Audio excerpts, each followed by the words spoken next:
반면 우리 경제도 대내외 여건과 실물 흐름, 정책 효과 등을 종합적으로 감안하여 3.2%로 개선될 것으로 전망하였습니다.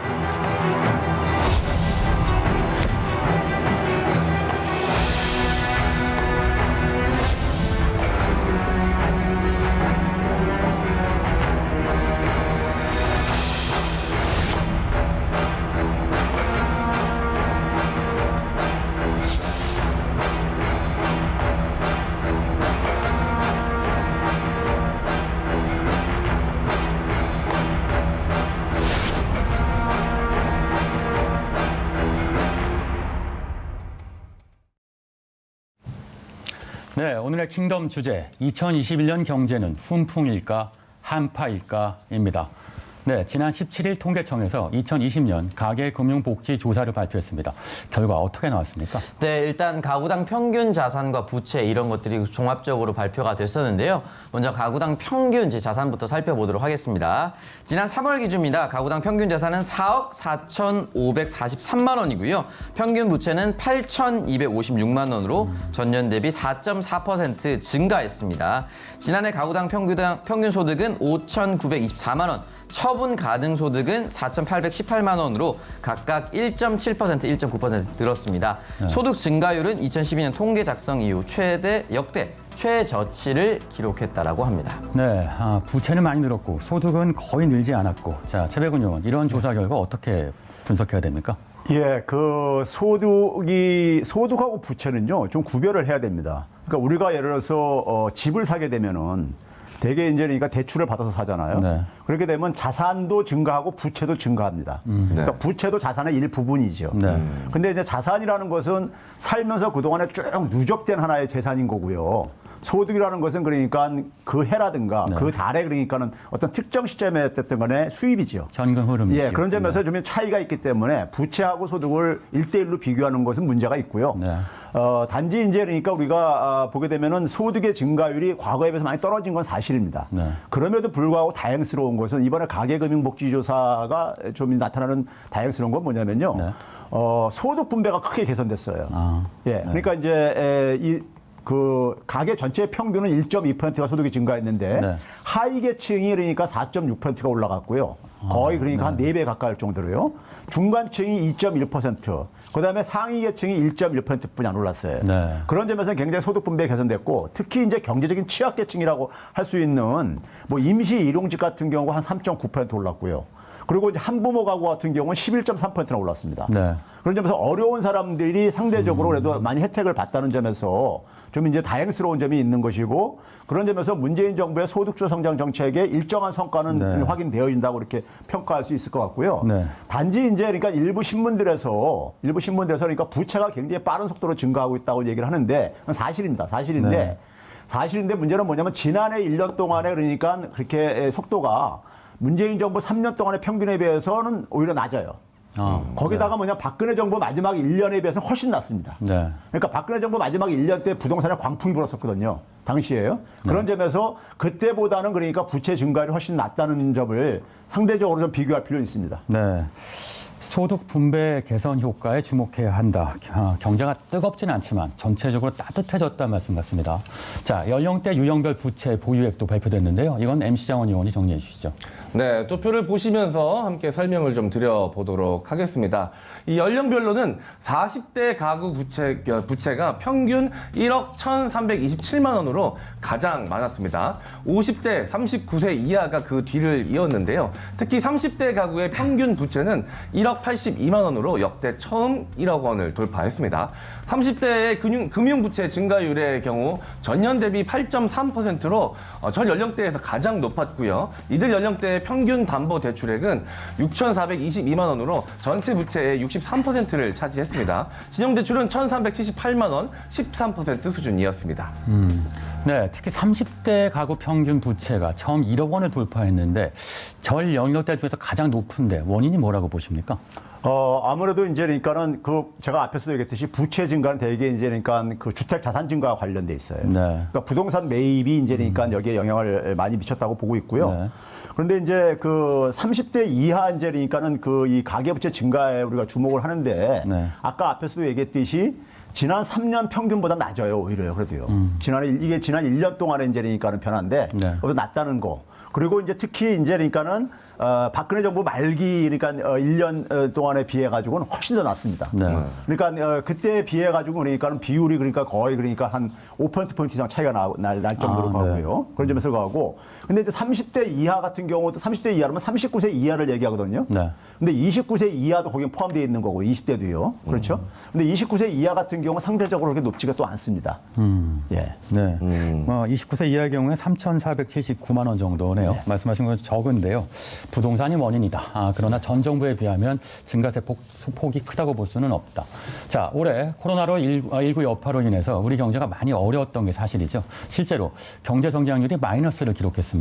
그런데 이번엔 정부가 2021년 경제 성장률 전망치를 3.2%로 전망했는데요. 2021년 경제 정책 방향 수립 내용 가운데 가장 중요하게 봐야 될 부분 어떤 내용일까요?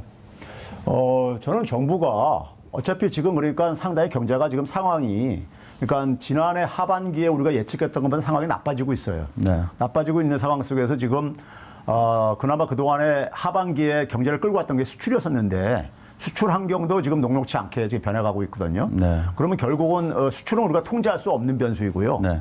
해외 경기가 낮아야 되는 거지. 해외 네. 이제 이 방역 상황이 낮아야 되는 거니까요. 그러면 결국은 내수가 남는 부분인데 내수에 대한 그 대책이 저는 좀 많이 미흡하다고 봐요. 그러니까 대책을 내놓은 걸 보게 되면은 과거 관성적으로 내놓은 대책 이상을 넘어서는 대책이 별로 안 보여요. 눈에 안 띕니다. 그리고 이제 문재인 정부의 경제 정책의 상징적인 게 소득주 성장 정책인데 네. 이게 이제 그러니까 소위 말해서 저소득층에 대해서 소득을 지원해 주는 부분이 하나가 있고 그다음에 뭐냐면 산업 재편을 해야 되는 부분이 있습니다. 소위 혁신 성장이라고 얘기하는 부분이요. 네. 근데 이 부분이 아직 성과를 못 만들어내고 있어요. 그러니까 이 부분이 지금 한국형 뉴딜로 지금 이제 용어만 바꿔가지고 다시 지금 운용되고 있는데 이 부분의 성과가 나와야지만이 경제는 근본적으로 그러니까는 좀 빛을 볼 수 있다고 저는 생각합니다. 네, 이 전체 가계 자산 중에서 부동산이 차지하는 비율이 계속 높아지고 있는데요. 이 부동산 쏠림 현상 앞으로도 계속 될까요? 결국은 이게 우리나라 같은 경우 보게 되면 대한민국이 저는 부동산의 인질로 잡혀 있다고 이렇게 표현을 해요. 네. 그러니까 개인들 같은 경우 보게 되면 미래가 불확실하다 보니까는 언제까지 내가 직장 생활할지 모르고 그러다 보니까는 그러니까 자산이라도 그러니까는 벌 수 있는 기회가 있으면은 최대한 벌자 해가지고 네. 주식이나 부동산에 관심을 갖게 되는 것이고요. 심지어는 기업조차도 부동산이나 토지에 대한 굉장히 많은 그러니까 투자 투기를 하고 있어요. 네. 그러니까 기업이라고 한다면 새로운 수익 사업을 만들어내야 되는데 그걸 못 만들어내다 보니까 그렇게 하고 있고요. 그런 상황에서 정부도 마찬가지로 건설 경기에 굉장히 많이 그러니까는 경제 성장률을 성과를 만들어내서 의존을 하고 있는 상황입니다. 네. 그러니까 결국 이건 뭐냐면 우리 대한민국 경제의 미래가 좀 이게 구체적으로 안 보이다 보니까는 네. 모두가 그러니까 미래가 불확실하다 보니까는 자산에 그러니까는 겨우 이렇게 올인을 하는 자산 투기에 올인을 하는 이런 이제 왜곡된 현상이 발생되는 건데 결국 이걸 정상화시키려면요. 경제가 그러니까 예를 들어서 그러니까 우리가 사회 경제 전체의 파이를 증가시키는 네. 미래의 성장 동력을 만들어내는 그래서 거기에 관련된 좋은 일자리가 많이 나와야지만이 사람들을 글로 이제 그러니까 유도해낼 수 있다는 얘기인 겁니다. 네. 혁신 성장이 부동산의 볼모로 잡혀있는 한국 경제를 살릴 수 있는 유일한 방안이다. 자, 성장세 회복에 있어서 소비의 중요성도 강조했는데요. 정부에서 계획한 소비 활성화 방안 어떻습니까? 네, 일단 신용카드 사용부터 살펴보도록 하겠습니다. 지금은 신용카드 등을 있었을 경우에는 소득공제가 15%에서 40%까지 됐었습니다.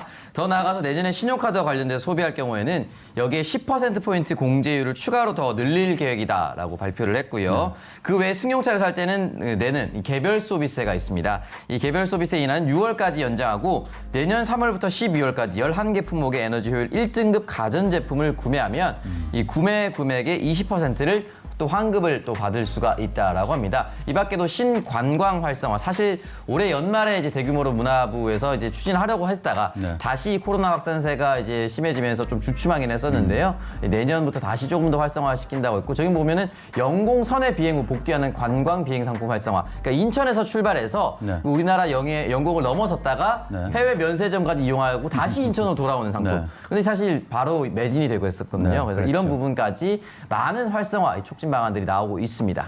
네, 또 정부가 투자 회복세를 뒷받침하기 위해서 구체적인 정책 방안을 내놓고 있습니다. 공공, 민자, 기업 투자를 합해서 올해보다 10조 원이 늘어난 110조 원 규모의 프로젝트를 진행하기로 했는데요. 내년 투자 규모에 어느 정도 영향을 미칠 거라고 예상하십니까? 제가 그 얘기하기 전에요. 네. 소비 이제 그 신용카드 정책을 좀 말씀드리고 싶은데 네. 신용카드 소득공제가요. 최고 상위층 소득자들은 별로 그 혜택을 못 봅니다. 왜냐하면 그 소득의 일정 비율만큼만 공제를 네. 받기 때문에 소득이 훨씬 더 초과하기 때문에 받기 힘들어요. 결국은 중산층이거든요. 네. 근데 중산층들이 지금 미래가 불확실하다 보니까는 소득공제 있다고 해가지고 소비를 늘릴 지금 이런 상황이 아니에요. 네. 그래서 제가 이런 정책이 너무 우리가 관성적으로 지금 대풀되고 있다는 게 바로 그 얘기를 하고 싶은 거고요.